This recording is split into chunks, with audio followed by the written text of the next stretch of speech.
Weekdays at Bernie segment 10, another example of young black Americans committing senseless crimes. It is called the knockout game. Innocent people being assaulted and the attacks posted on the net. Videos of the knockout game are popping up all over the internet. Innocent victims punched in the face for no reason. Deaths have been recorded in New York and New Jersey. So was Phoebe Connolly a victim of the knockout game when she was assaulted in the district Friday night? I don't know if it's the knockout game. I know that I got hit in the face. It was hard enough that it could have knocked me off my bike. And one of the kids who was in the group kind of cut in front of me and then over parallel crossing in the other way. And as we crossed, he reached out with his left hand and punched me in the face. When she told a friend what happened to her, the friend said it sounded like the knockout game. So Connolly Googled it and found out another woman was assaulted in a similar fashion the night before. When I called back, they said they got multiple calls on Friday night from other people who reported similar things. And those similar things are violent crimes largely committed by young black men. But this story has not received much national attention. Joining us now from Miami, the purveyor of BernardGoldberg.com, Mr. Goldberg. So that report was from the Fox affiliate in Washington, D.C. You picked up on it early. What's your overall take on let's deal with this crime wave first and then how the media is responding to it? Well, it's savagery. It's very difficult to watch those tapes.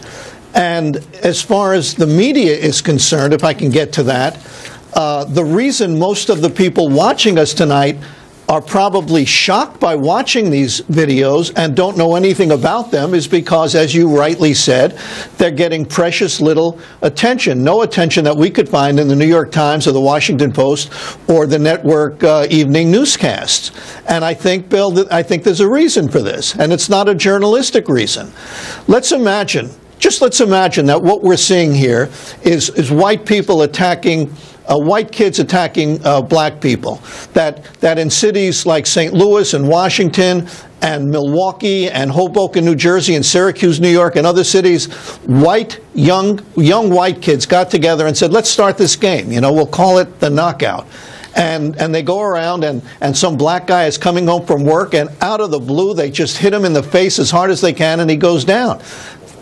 And then their idiotic white friends giggle about it like a bunch of hyenas, and then they post it on the internet.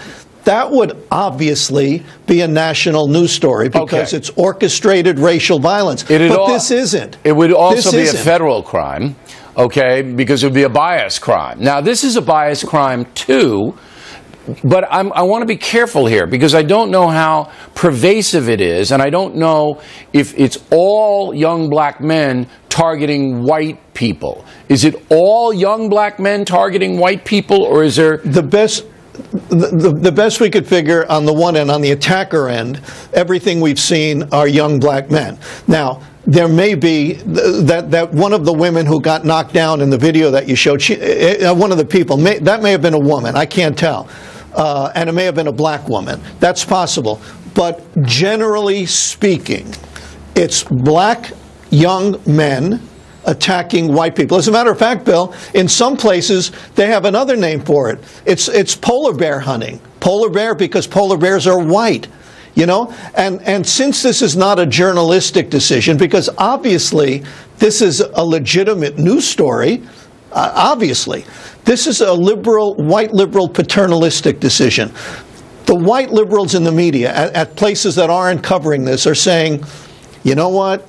We don't want to give any ammo to those white racist conservatives out there because they equate conservatism with racism anyway. So let's just make believe this isn't happening. How despicable, how disgraceful to make believe something that has spread from one city to another isn't a legitimate news story. And most, to pick up on what you rightly said, most black kids aren't doing this. I hope that's obvious to everybody. Most black kids don't do this, but a disproportionate number are either doing that or are walking into stores and hauling entire racks of clothing out onto the street. this is like Lord of the Flies. This is crazy stuff, and the black establishment, the civil rights establishment, has been predictably silent about all this. They're not going to go in for that.